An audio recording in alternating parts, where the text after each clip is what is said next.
Il existe un moment très particulier dans la vie d'un être profondément empathique, où quelque chose, à l'intérieur, se met soudainement au silence. Ce n'est pas une cassure, ni une explosion de colère. Ce n'est même pas une dépression. C'est un arrêt. Un basculement intérieur presque imperceptible, mais irréversible.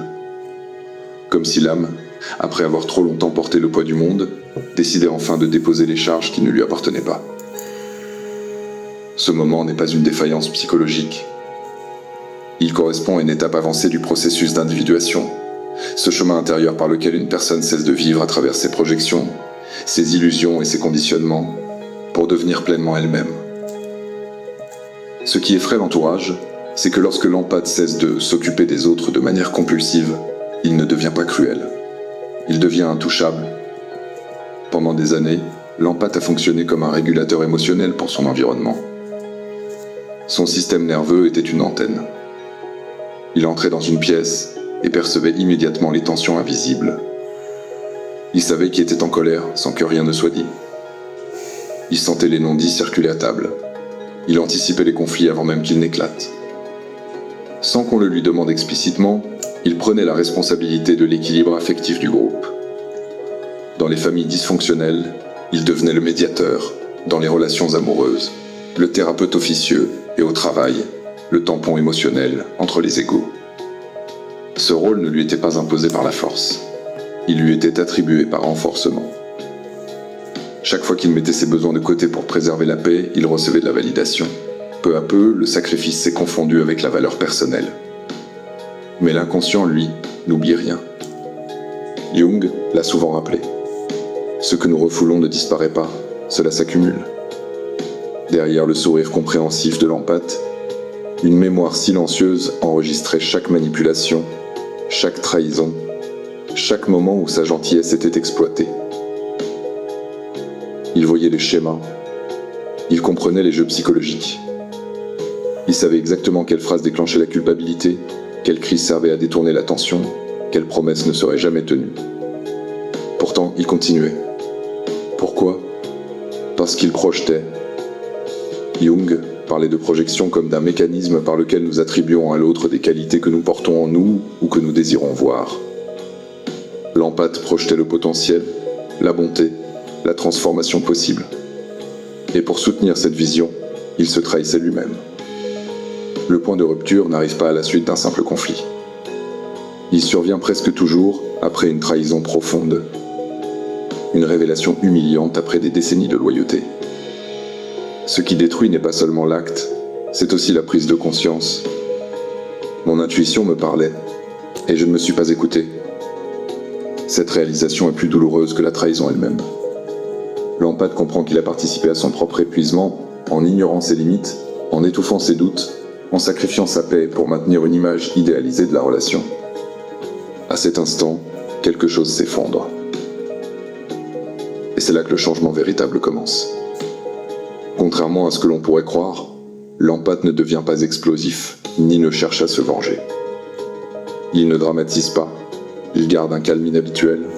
Ce calme n'est pas de l'indifférence froide, c'est une clarté radicale. Jung appelait cela l'intégration de l'ombre. L'ombre, c'est cette partie de nous que nous avons appris à rejeter. Chez l'empathe, l'ombre contient l'égoïsme sain, l'instinct de protection, la capacité à dire non, à prioriser ses besoins. Pendant longtemps, cette part a été refoulée parce qu'on lui avait appris que la bonté impliquait le sacrifice et que l'amour nécessitait la souffrance, que la maturité signifiait l'oubli de soi. Mais l'ombre n'est pas malveillante, elle est protectrice. Lorsque l'empathe l'intègre, il ne devient pas dur, il devient entier. C'est là que l'entourage commence à paniquer. L'empathe cesse de répondre immédiatement aux messages culpabilisants.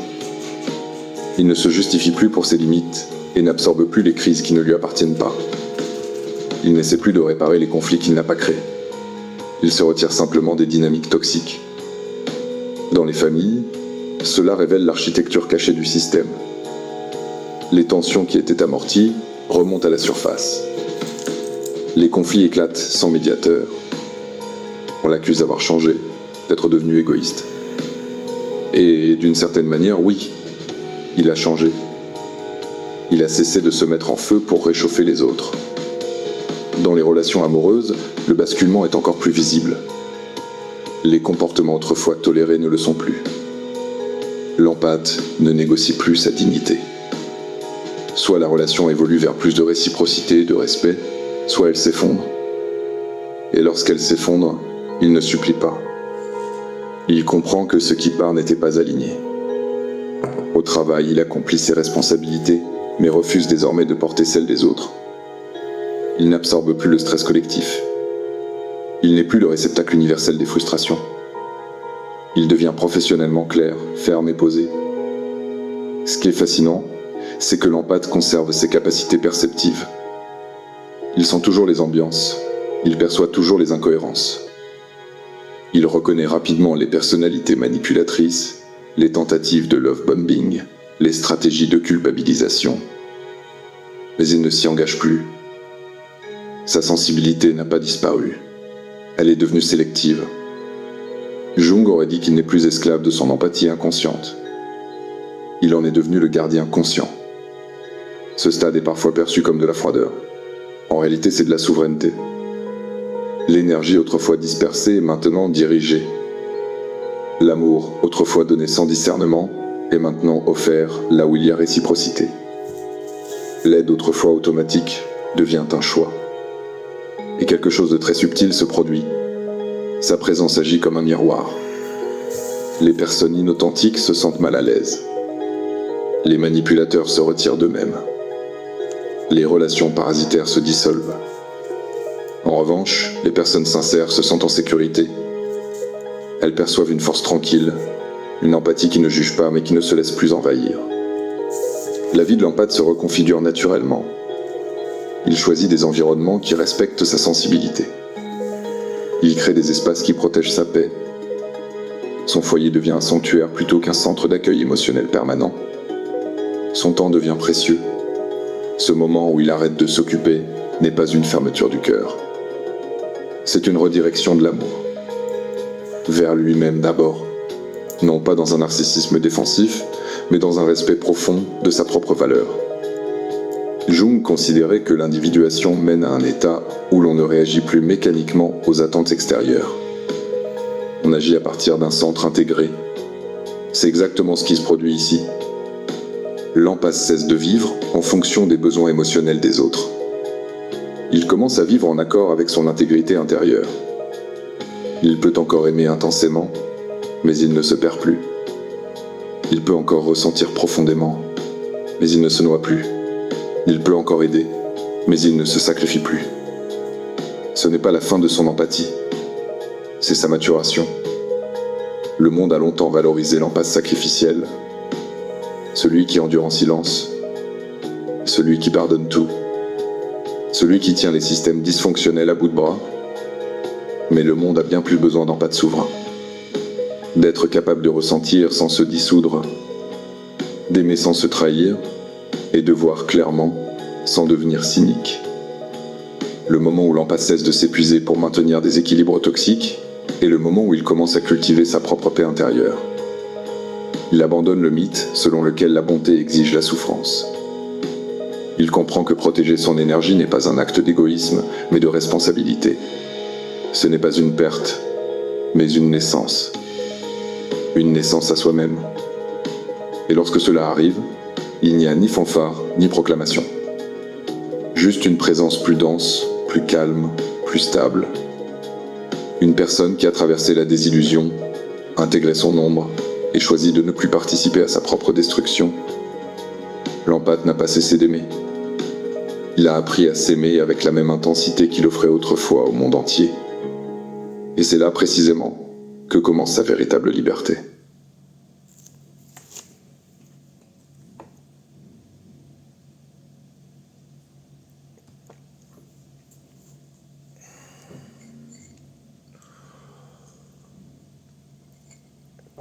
Salut à tous, c'est Victor Sellerier de Il n'est jamais trop tard.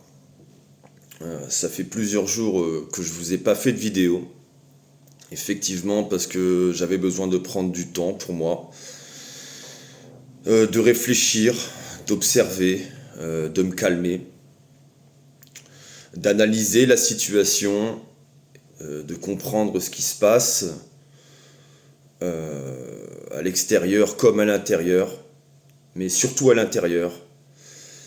Et j'ai besoin de répondre à des questions. J'ai eu la chance de parler à des professionnels, parce que je vous avais dit la dernière fois que j'allais être suivi par des professionnels. Donc ça y est, hein, la machine est lancée, j'ai tout fait. Donc ça part vers du positif. Je vais être suivi par une conseillère, enfin un suivi pluridisciplinaire, hein, d'une équipe avec une dame qu'on appellera elle, qui est exceptionnelle, enfin qui a l'air exceptionnelle. Et donc elle va m'aider vraiment positivement, et l'avantage c'est que j'ai carrément des contacts directs, je peux envoyer des messages si ça va pas ou si j'ai des besoins et tout, donc c'est vraiment, ça va vers le positif. La démarche a été très bonne, j'ai bien fait de faire ça, et du coup après plusieurs jours de grosses difficultés, je vous cache pas, de très grosses difficultés, comprenant surtout des idées noires, suite à mon accident de travail, plus mes problèmes psychosociaux, et le fait de ne plus avoir envie de continuer. Mais disons que je remonte la pente, et je suis un être qui a vécu beaucoup d'épreuves, et je suis tombé beaucoup de fois dans des trous, et j'ai toujours su remonter. Ça passe toujours par une période de grosse dépression, de grosses remises en question, mais grâce à mes médecins et puis à un suivi psychologique stable, j'ai réussi à remettre la totalité des pièces du puzzle à leur place.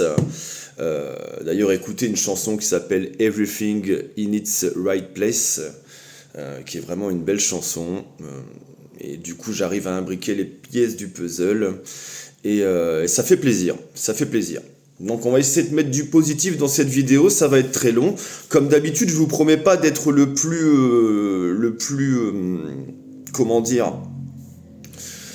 construit possible, hein. C'est vraiment très difficile avec moi, hein.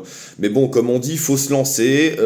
Et puis bon, je ne veux pas qu'il y ait de montage, que ma vidéo soit coupée ou quoi que ce soit. Autant de l'intelligence artificielle et de tous les messages et de tous les visages faux que vous voyez sur internet, je tiens à rester authentique. Alors du coup ça comprend les erreurs, et aussi des fois les mauvais mots utilisés, hein, parce que je ne suis pas parfait. Si jamais je fais de grosses erreurs, vous retrouverez dans les commentaires ou dans la description les erreurs qui sont faites, ainsi que les explications données sur les erreurs. Évidemment, je suis humain, hein, je suis pas parfait. Donc on va commencer cette vidéo simplement. Je vais vous citer quelques phrases que j'ai écrites et que j'ai tenues de plusieurs sources. On va les lire ensemble, et on va en parler doucement. Donc je vais les lire doucement et je vais donner des indications peut-être ou pas. Je sais pas comment je vais faire, hein. C'est du gros freestyle.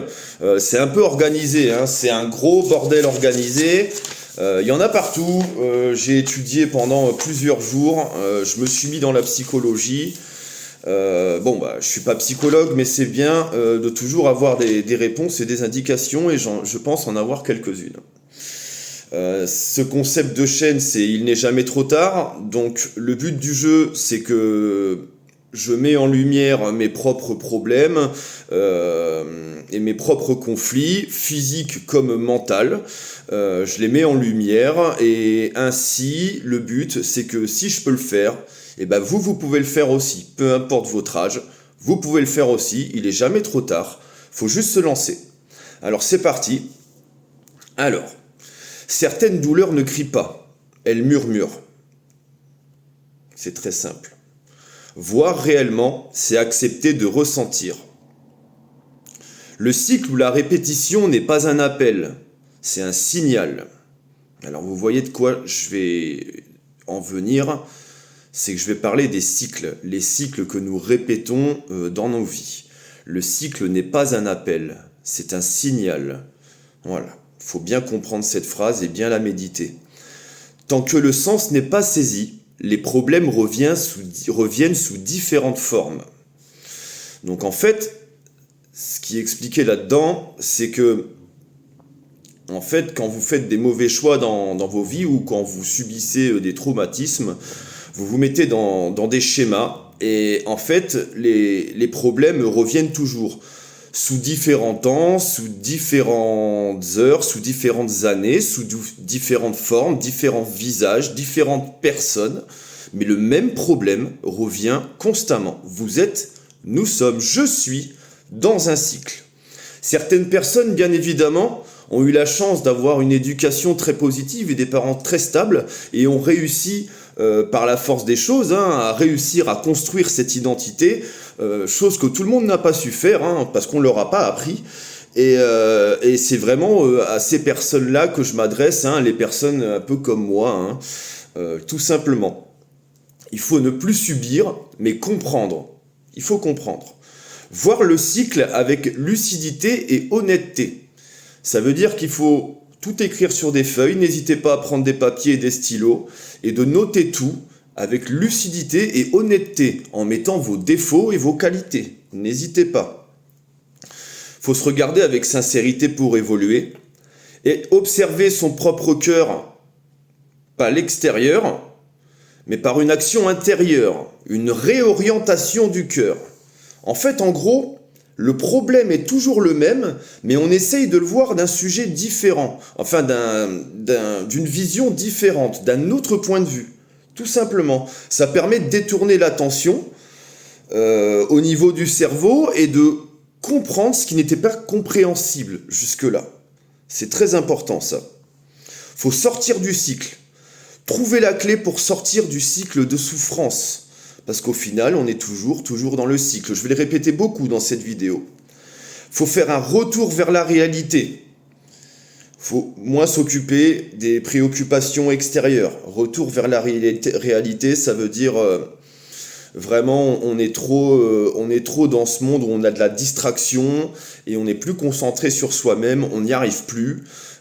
C'est vraiment compliqué et à cause de toutes ces distractions, on n'a plus le temps de penser à soi-même ou de s'analyser. Très malheureusement, on réalise souvent par nos erreurs. Et les erreurs, on les fait souvent nous-mêmes. C'est ça un peu le coup du bâton. Faut pas nier les épreuves. Certaines personnes sont enchaînées mais libres, quand d'autres personnes peuvent paraître libres, mais en réalité surchargées par les éléments extérieurs. Ils peuvent paraître libres, mais ils sont pas libres. Ça, c'est une question de mentalité aussi. Faut entrer dans la compréhension, parce que ça ouvre de nouvelles possibilités. Donc se comprendre soi-même, c'est vraiment une des priorités de l'existence. Si vous voulez évoluer, avancer, c'est une priorité. Si vous ne vous comprenez pas vous-même, vous ne pourrez pas répondre aux bonnes questions. Et ça n'avancera pas. Vous serez toujours dans le cycle. Évidemment, si j'arrive à faire ça, la transformation, elle est possible pour tout le monde. Parce que les gars, je parle de rien. Vraiment, j'ai un accident de travail, j'ai les jambes pétées, je me suis fait larguer, enfin, il y a eu des histoires, c'est compliqué, je suis dans une merde pas possible, financière, tout. Donc, je pars de rien, et vraiment, c'est un peu aussi fait exprès. Je suis un peu votre cobaye de la situation. Je me mets en avant pour que vous le fassiez aussi. Je m'excuse encore pour ces écorchements de mots. Chaque être transformé participe au changement. Donc à chaque fois que quelqu'un arrive à faire ça, vous participez au changement général et vous pouvez en parler autour de vous aussi et participer à un changement positif. Parce que le but de Il n'est jamais trop tard, c'est ça aussi, participer au changement positif des choses et faire ce qu'on peut pour y arriver. Alors moi, c'est pas grand-chose, c'est des petites vidéos qui sont un peu déconstruites, mais j'essaye de m'enseigner à moi-même pour montrer qu'il est possible d'évoluer. C'est un appel à sortir du cycle. Il faut sortir du cycle. Donc vous voyez, on est toujours dans une histoire de cycle, de répétition. On subit des choses dans nos vies, notamment dans l'enfance. Et, euh, et ces cycles, on les répète. On les répète totalement inconsciemment. Sortir du cycle, comprendre la réalité, c'est avancer. Et c'est se sortir des mauvais comportements et des personnes qui peuvent être un peu, problématiques. Alors attention, dans cette vidéo, je ne veux pas, c'est pareil que la dernière fois, j'ai parlé des couleurs, je veux pas de trucs pervers narcissiques ou machin, c'est des termes très agressifs. Psychologiquement, la perversion narcissique est extrêmement rare, elle n'est pas établie dans le DSM-5, on parle plutôt de troubles de la personnalité, c'est extrêmement rare. Moi, je parle plus de périodes narcissiques. On peut tous faire des erreurs ou avoir des périodes où on est comme ça. Et ça arrive à tout le monde. Et en ce qui concerne la perversion, c'est encore pire parce que être pervers, c'est aimer faire du mal à l'autre. Et ça, vraiment, c'est très rare. Hein. On en rend compte que chez les psychopathes ou les cas de gens qui torturent, hein, style le Landais ou des gens comme ça, hein, des mecs qui aiment faire souffrir et qui adorent ça. Donc c'est très rare. Moi, je ne veux pas qu'on utilise ce terme dans ces vidéos. Je m'excuse d'ailleurs auprès de mes proches des fois d'avoir utilisé ce terme, je m'en excuse totalement, c'est une erreur de ma part et j'incite toutes les personnes d'ailleurs qui utilisent ce terme pour faire de la publicité, etc., à réévaluer leur discours puisqu'évidemment ce terme complique les choses à tout le monde, perd tout le monde dans des solutions et des choses parce que tout le monde se reconnaît un peu dans ses traits et caractéristiques et malheureusement ça nous divise tous et c'est de la daube, ça n'existe pas ou quasiment pas. On a tous des comportements, ça peut arriver et tout le monde peut le reconnaître, c'est comme ça, des fois on fait des erreurs et puis on s'en remet et puis c'est tout. Alors attendez, je bois un peu de café parce que j'ai soif. Alors maintenant, on va faire la chose la plus compliquée, c'est qu'on va parler de mon cycle à moi. On a tous un cycle, vous avez le vôtre, moi j'ai le mien. Je vais mettre en avant le mien et on va en discuter quoi. Donc là c'est le plus compliqué. Alors, maman... Alors, comme vous le savez, ma mère est partie à mes 18 ans d'un cancer généralisé. Ça a été très compliqué pour moi. Et j'ai jamais fait le deuil de ma mère. Hein. J'ai jamais fait le deuil de ma mère. J'ai un amour infini pour elle. C'est vraiment très compliqué. Ça fait plus de 17 ans. J'ai toujours pas fait le deuil. C'est très compliqué. Mais peu importe, je tiens pas à salir les mémoires ou quoi que ce soit. Je tiens juste à me sortir moi-même des galères. Maman... Qu'est-ce que t'as fait? Qu'est-ce que t'as fait? T'as fait que des conneries. On en a parlé avec Joe et Romy, mon frère et ma sœur, et t'as fait que des conneries. T'étais d'une violence extrême. Pour vous citer quelque chose qui me font un peu mal au cœur à dire, ça me demande... il faut beaucoup de courage pour avouer tout ça. Mais ma mère a une vie très difficile apparemment, elle a été rejetée par ses parents et tout, et elle était alcoolique et tout, et puis elle avait des envies suicidaires. Le problème là-dedans, c'est qu'elle voulait m'emporter avec elle, j'en ai déjà parlé. Alors je me suis rendu compte, excusez-moi, je me suis rendu compte grâce à une psychologue que le fait qu'elle voulait se suicider avec moi, c'était aussi des tentatives de meurtre. Et en fait, j'ai eu beaucoup de temps, j'ai eu beaucoup de mal à avouer ces choses et je tiens à en parler honnêtement. Ça m'a fait beaucoup de mal et ça m'a fait osciller carrément entre des périodes d'amour et de perversion très compliquées. Alors, perversion, non. J'ai dit qu'on n'utilisait pas ce terme, mais disons que là, c'est un peu compliqué. Je vais vous expliquer 3 faits pour pas tout citer, parce que ça sert à rien de s'engager dans tous les sujets, mais je vais vous citer 3 faits que j'ai vécu avec elle quand j'étais petit, et j'ai d'autres témoins, dont mon frère et ma sœur, qui en ont vécu aussi, et on a tous vu ce problème-là, quoi. une fois, quand j'étais petit, ma mère, elle vient me voir et tout, elle était un peu alcoolisée, hein, comme d'habitude. Ça faisait plusieurs années qu'avec mon père, c'était la bagarre tous les soirs, ça s'insultait, etc. Et moi, j'avais appris à me mettre dans une bulle et tout, parce que c'était extrêmement violent. Ma mère, elle disait des graves insultes et tout, et moi, j'étais trop petit, j'essayais de me protéger. Une fois, ma mère, elle avait la voiture de mon père, hein, une 505 GTI, je m'en souviendrai toute ma vie. Et là, elle me dit, ouais, Victor, viens, on va au restaurant et tout, c'est cool. Voilà, je dis, ouais, maman, avec plaisir et tout. Puis moi, très amoureux de ma mère, hein, parce que j'étais gravement asthmatique et je pensais à ce moment-là qu'elle s'occupait bien de moi. Sauf que ce jour-là, en fait, en gros, maman, j'habitais cette petite ville de Mers-les-Bains. Elle se dirige au début vers les montées de la falaise, et puis ben, en fait, je vois qu'elle grimpe sur la falaise. Alors je lui dis, maman, qu'est-ce que tu fais?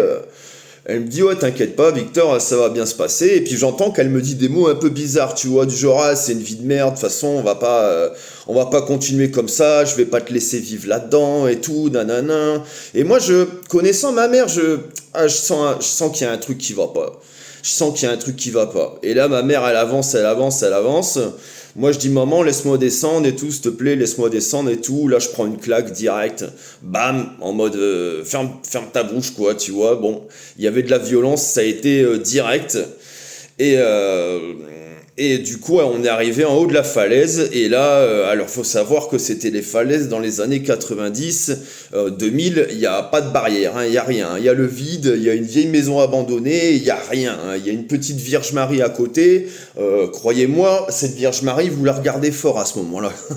J'essaye de mettre un peu d'humour parce que c'est compliqué.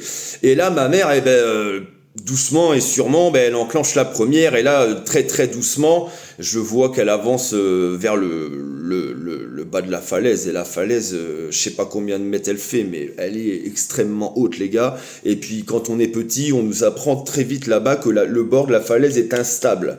Donc ça peut basculer à tout moment. Et là, on se retrouve qu'à les roues, mais quasiment au bord de la falaise, et maman qui me dit, Victor, allez, je t'embarque, excuse-moi, mais tu peux pas vivre une vie comme ça, c'est une vie de merde, tout le monde va te faire du mal et tout. Et là, moi, je criais de tout mon être, ah, maman, je voulais sortir et tout. Elle me tenait, elle avançait, elle a senti une roue qui est tombée de la falaise, enfin qui est passée vers l'extérieur, et là elle a pris peur, elle a fait une marche arrière, et elle a paniqué et tout, elle est restée 5 minutes comme ça en pleurant, et puis elle m'a fait rentrer. Moi les gars, je vous le dis, j'étais choqué. J'ai pas parlé pendant pas mal de temps. J'ai vu le vide, je l'ai vu. J'ai senti l'intention de me tuer. Et c'était compliqué.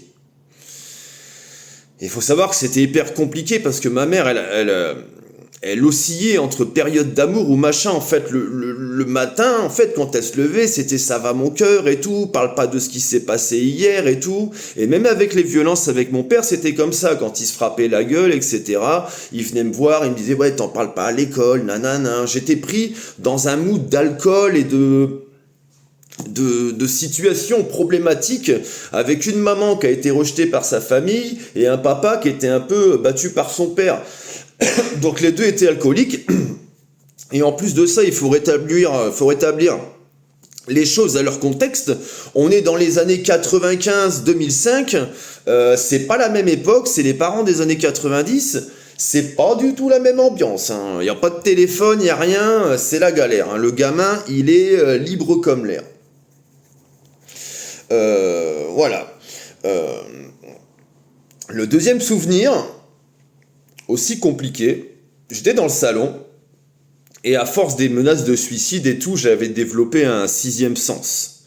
Vous savez, c'est ça qui rend les gens empathiques.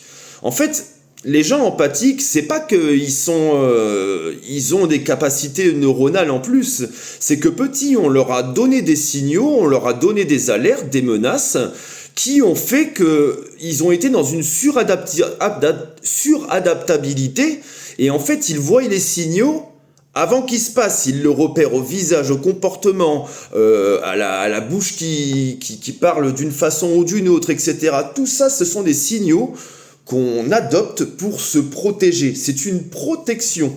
C'est pour ça que les empathiques sont comme ça. C'est pas une naissance où tu nais plus que l'autre. Non, ça n'a rien à voir. C'est un développement dès l'enfance et ça te rend comme ça. Après, certains deviennent psychopathes, d'autres totalement empathiques. Hein. C'est l'un ou l'autre. Hein. C'est simple. Ça tombe, je suis un psychopathe, je le sais même pas.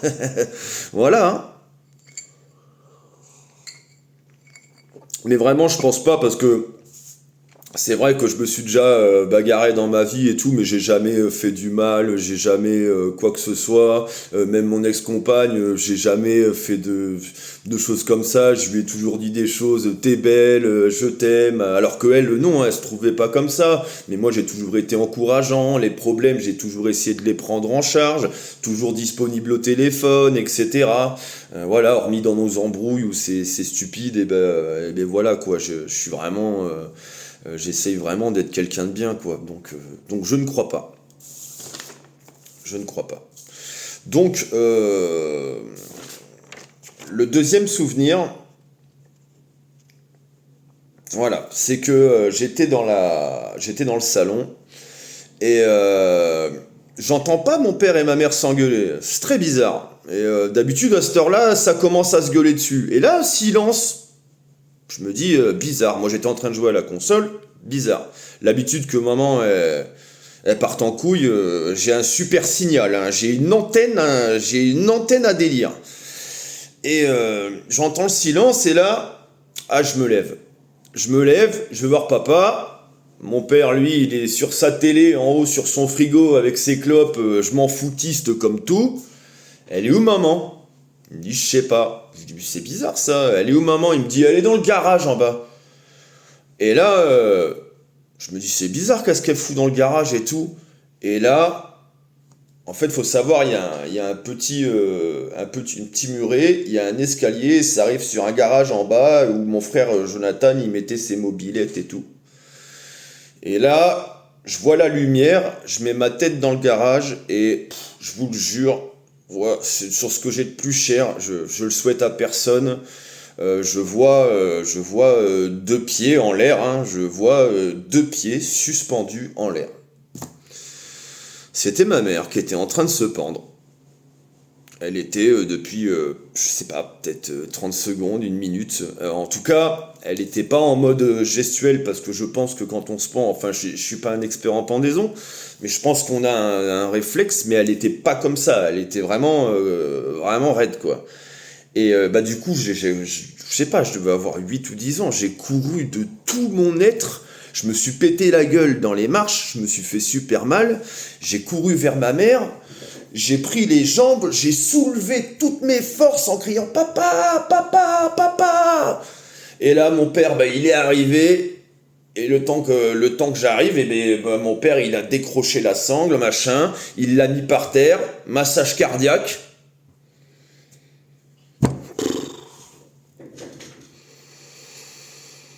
Il l'a réanimé devant moi.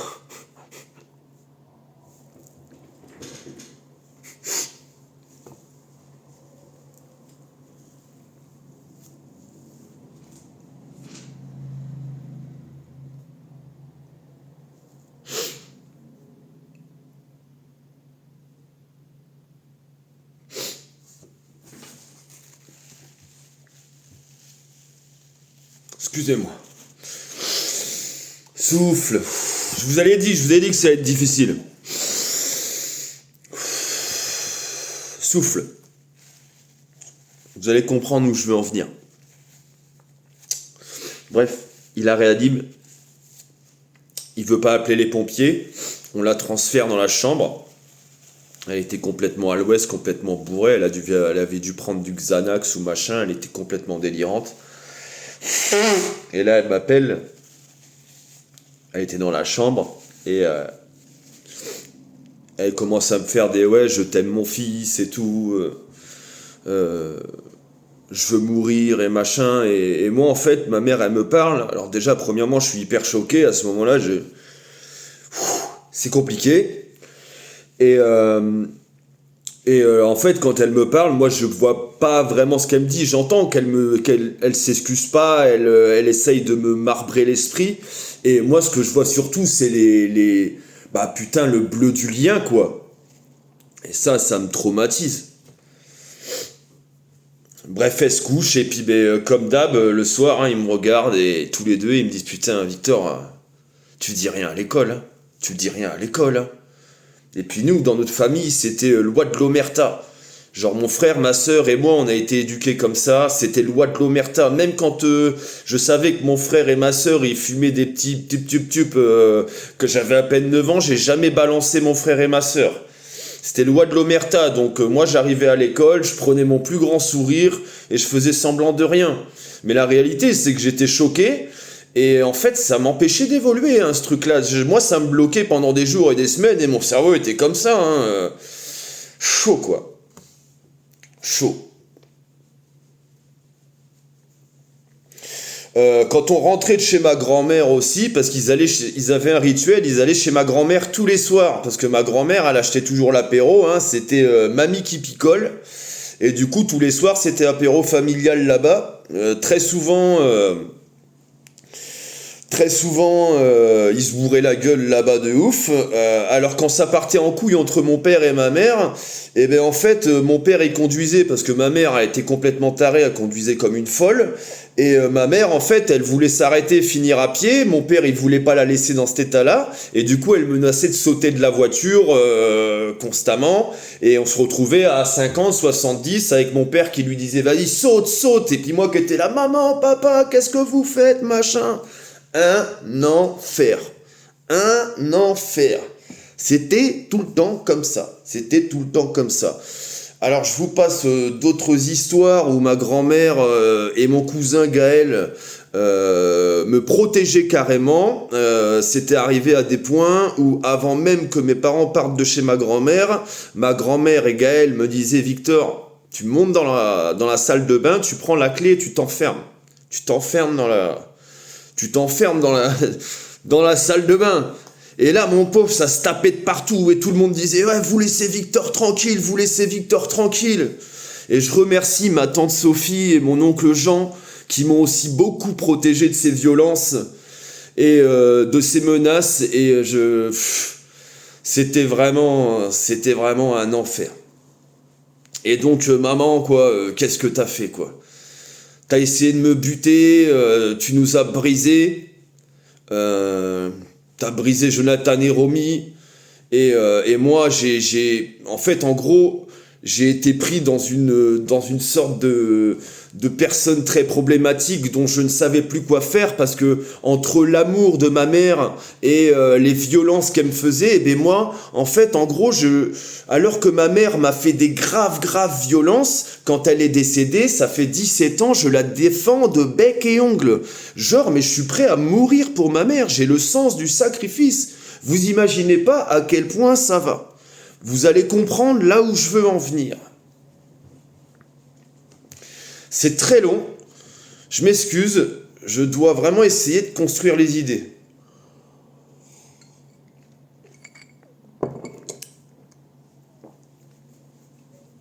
Et je vous parle pas des violences générales, hein, les petites claques, les gros mots, les insultes, les rejets, les t'es plus mon fils,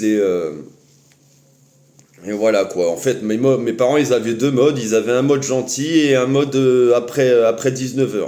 Enfin, après 18h, après le mode apéro. À partir de 21h, ça partait en sucette. Alors, des fois, c'était pour moi, des fois, c'était pour d'autres. Il faut savoir que moi, en même temps, j'étais extrêmement asthmatique. J'ai aussi des témoins. Mais mon frère et ma sœur, hein, qui me voyaient, j'étais très gravement asthmatique. Hein. Attention, parce que l'asthme... Il y a l'asthme où les gens ils prennent des Ventolines, mais il y a l'asthme où les gens ils peuvent pas respirer du tout. Moi j'avais cet asthme-là, je finissais à l'hôpital tous les jours. Autre fait intéressant, et j'ai les papiers, dans mon carnet de santé, il y a des papiers qui stipulent que j'étais en grave crise d'asthme, parfois même en soins intensifs et tout le bordel. Ma mère bourrée à 2-3 heures du matin, arrivait dans les hôpitaux pour m'arracher de l'hôpital. Elle signait les papiers à 3-4 heures du matin, en arrivant bourrée, en criant « Rendez-moi mon fils, rendez-moi mon fils ». Et moi, je finissais dans la voiture en retour à Mers-les-Bains en train d'étouffer. Et je vivais comme ça. Et je rentrais dans une maison où mon père, il fumait à côté de moi. Donc je crevais, j'étais menacé de mort, ma mère se menaçait de suicide et de m'emporter avec moi. Ça a fini une fois où les coups de la falaise, en fait, ça a fini une fois où mon père n'était pas là, il était au boulot et ma mère avait la 505 et là elle me dit ouais Victor viens on va au restaurant. Je lui dis comment ça on va au restaurant, et là j'ai l'habitude, je sens le truc pas bon et elle me dit mais viens et là je suis sur la prairie juste en face, il y a une grande prairie et je me dis putain frère t'approches pas, et là elle me dit viens là, non viens là. Non, elle commence à s'approcher, elle me dit si tu viens pas, je vais te taper. Et là, je sens plus les signaux avancent, plus je le sens.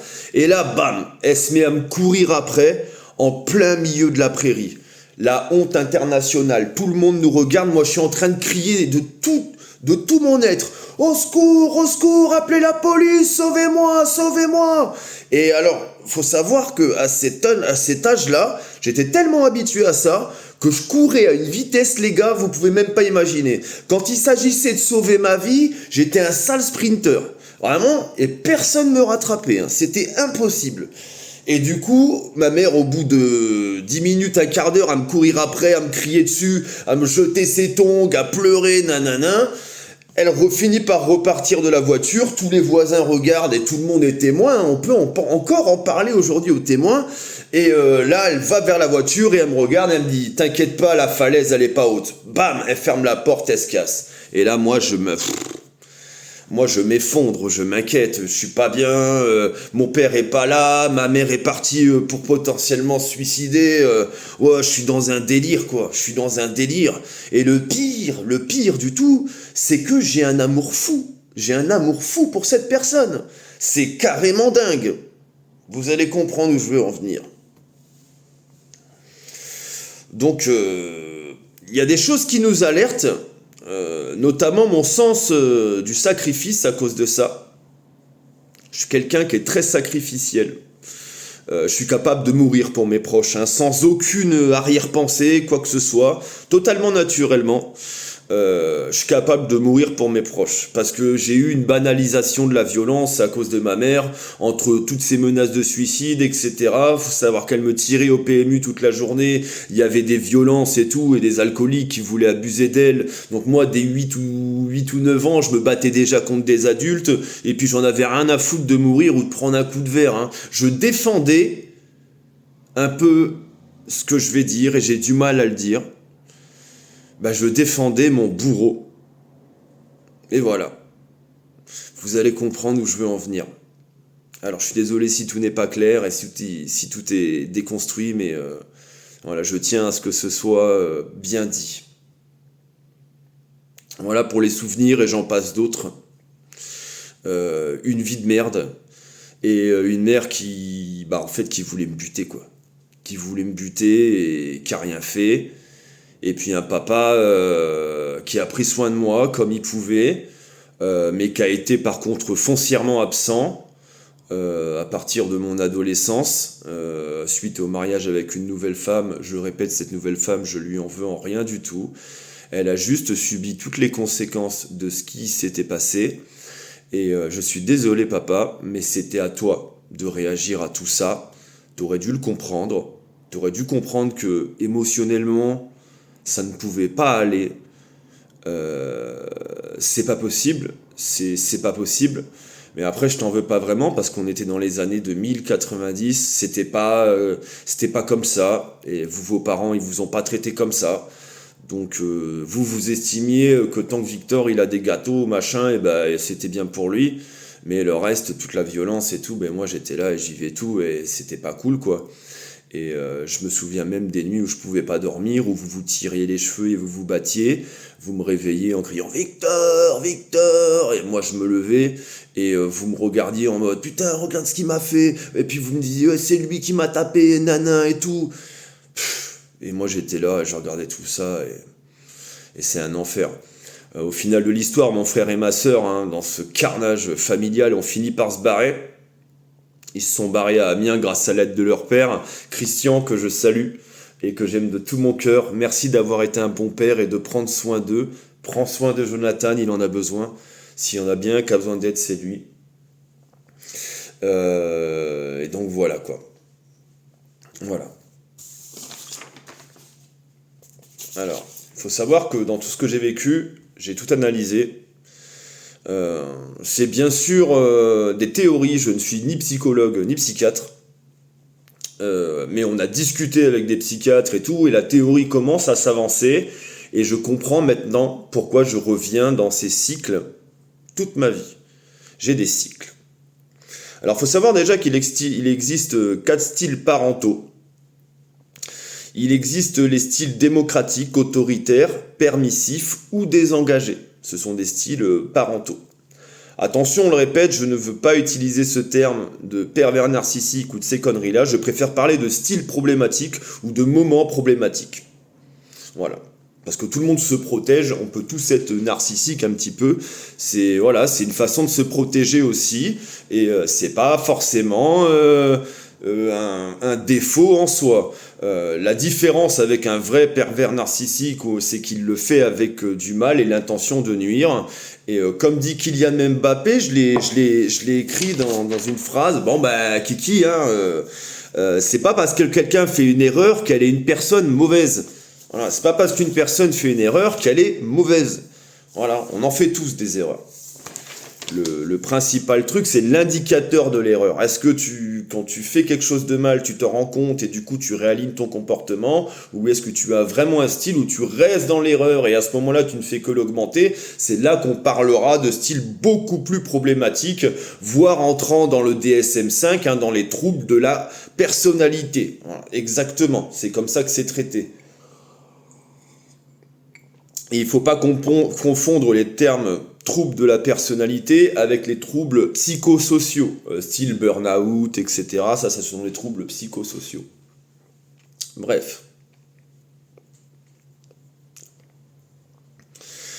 Dans ce style, moi je dirais que je suis un style permissif, et c'est vachement bien de le comprendre, parce que du coup je vois qu'il y a d'autres styles, démocratiques, autoritaires, désengagés.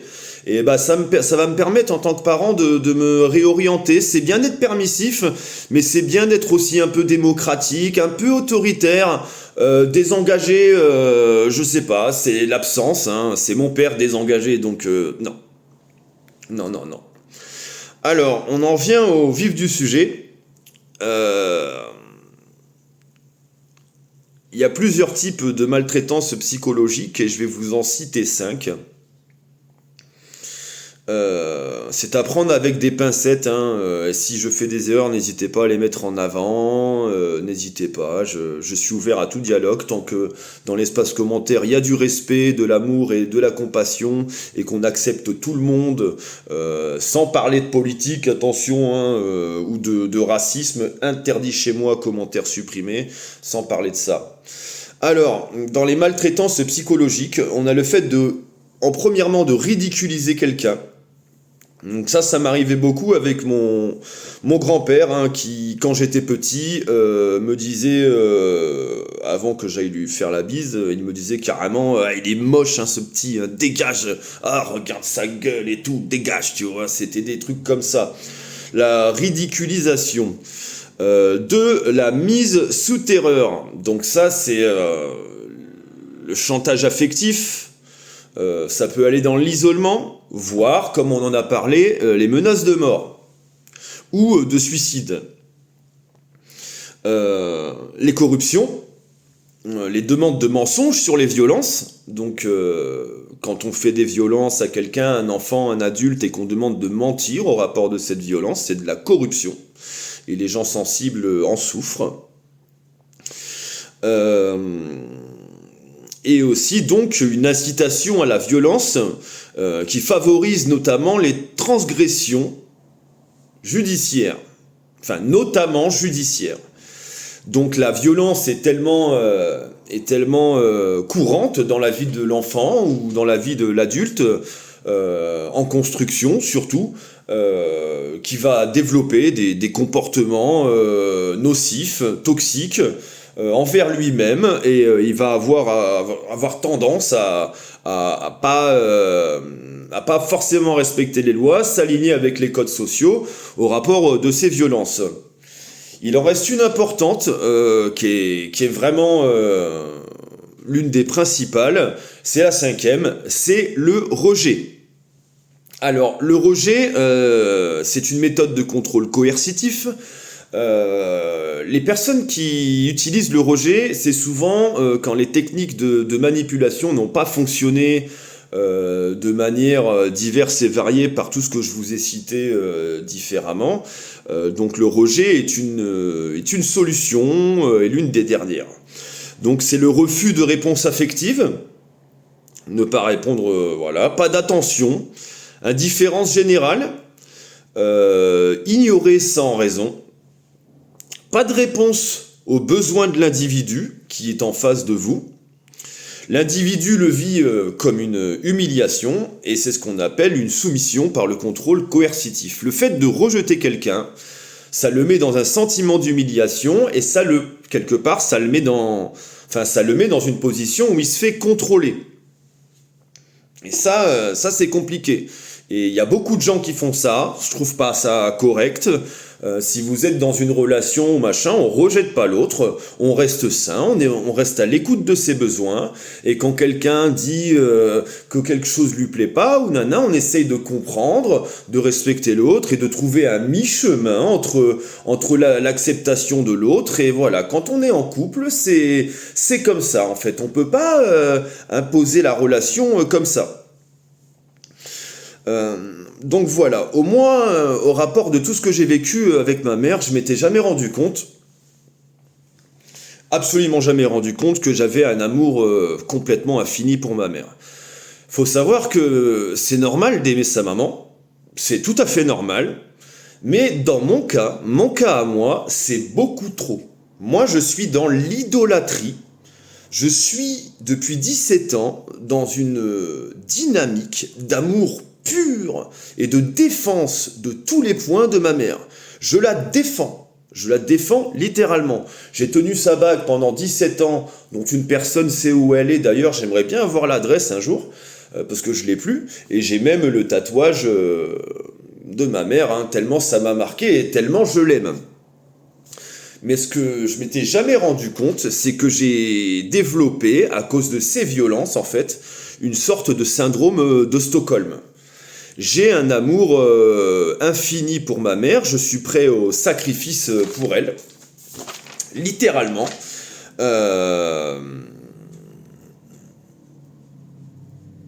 Et la victime, souvent, elle se sacrifie pour protéger l'agresseur. Et en fait, ma mère, je me suis jamais rendu compte de ma vie que c'était mon agresseur, quoi. Elle m'a agressé, elle m'a détruit. Et je me suis mis dans un cycle de destruction. Et ça a dicté toute ma vie. Donc j'ai développé ça par quelques points. Donc il y en a dont je suis d'accord, d'autres pas. C'est des troubles que je vous cite. Il y en a où on va mettre un peu de points d'éclaircissement dessus et d'autres pas du tout. C'est une mise sous contrôle hostile, donc c'est pas parce qu'elle vous aime à ce moment-là que le soir elle va pas vous mettre sous contrôle hostile avec des petites menaces de suicide, etc. Les menaces générales, notamment de mort.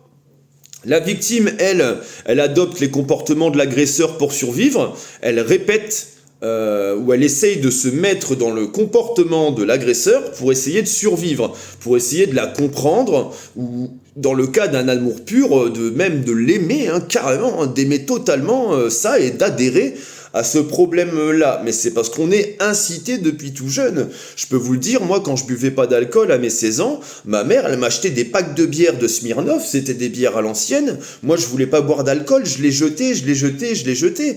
Et à chaque fois que je voulais pas boire d'alcool, elle essayait toujours de me placer un truc, une bière, un Monaco, tout ça, et petit à petit, elle m'a mis dedans. Et en fait, elle m'a mis dans son propre délire pour valider son comportement. Et ça, c'est non. Tu fais ça en 2026, tu finis en prison, frère. Tu finis en prison. Ça fait taire les besoins de la victime.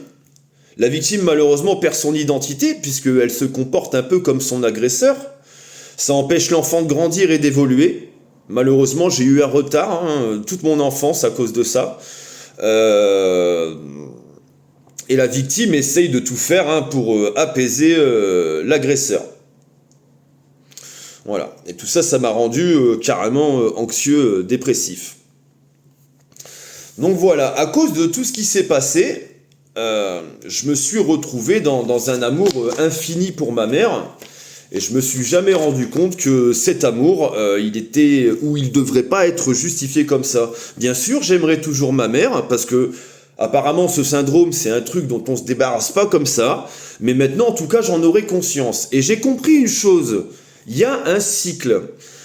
En fait, dans mon enfance, j'ai grandi dans ce cycle de violence et tout. Et moi, en fait, mon cerveau, il est toujours allé de ce fait dans les relations problématiques. À chaque coup que quelqu'un avait un problème, à chaque fois que, surtout chez les femmes dans ma vie, il y avait des difficultés, ou elle avait des difficultés sociales, ou des problèmes avec leur ex et tout, j'ai toujours eu ce syndrome un peu du sauveur, et voilà, et en fait, à cause de ce comportement de ma mère, je me mets dans des mauvaises positions tout seul. En fait, je me mets dans la galère tout seul. Mon cerveau, il est habitué à ces violences, à ces comportements étranges, et mon cerveau, lui, se sent bien là-dedans. Il faut voir le cerveau comme des chemins, en fait, des chemins de traverse où les hommes passent. En fait, les hommes passent pas sur l'herbe en général. Il y a un homme qui passe sur l'herbe un peu, un autre après, et ça fait des chemins. Notre cerveau, c'est pareil. Quand en fait on a un comportement problématique en face de nous, il va créer ces chemins, il va les imprégner et il va se sentir mieux là-dedans. Donc en fait indirectement, sans le savoir, on se met dans un cycle. Et ce cycle, c'est celui-là. Moi, mon cycle, c'est celui de ma mère, de la violence et des comportements problématiques. Et maintenant, j'ai appris quelque chose dans ma vie.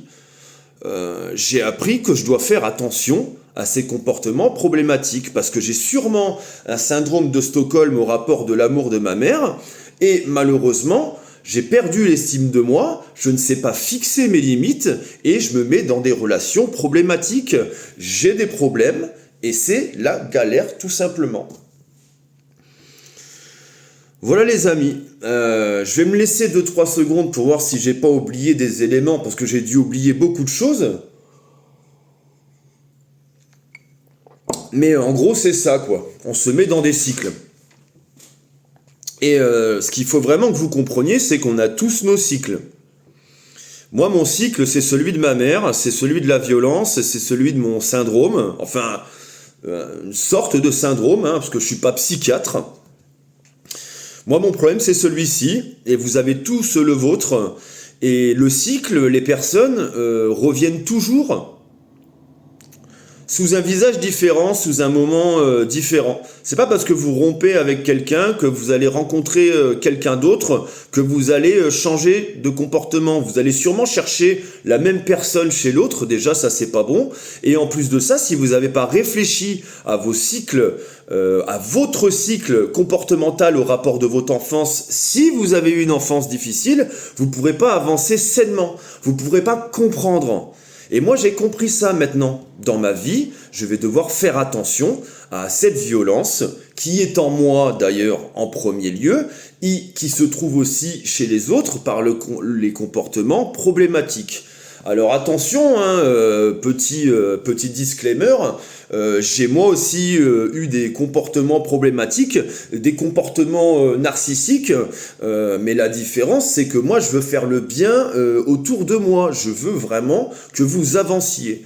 Et si je peux le faire, eh bien on va le faire tous ensemble. Celui qui veut se lancer, qui y aille, trouve ton cycle, envoie-moi ta vidéo, et ben allez, on participe ensemble. Et évolue quoi. Évolue.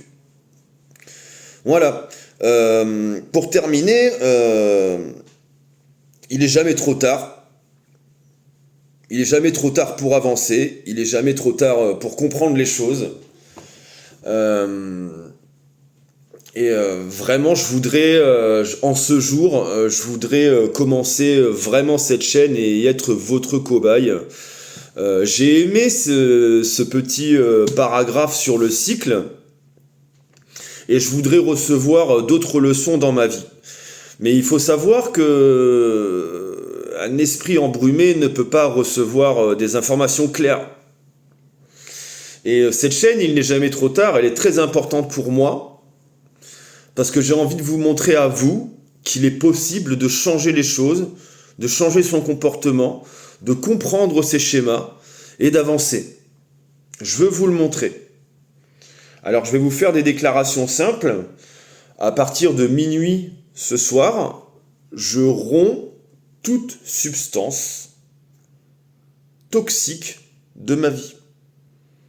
Parce qu'en fait, c'est ma mère et les éléments de mon passé qui m'ont mis là-dedans. Et moi, je me suis mis là-dedans bêtement et je me suis détruit la vie. J'ai suivi le cycle et j'arrive pas à en sortir.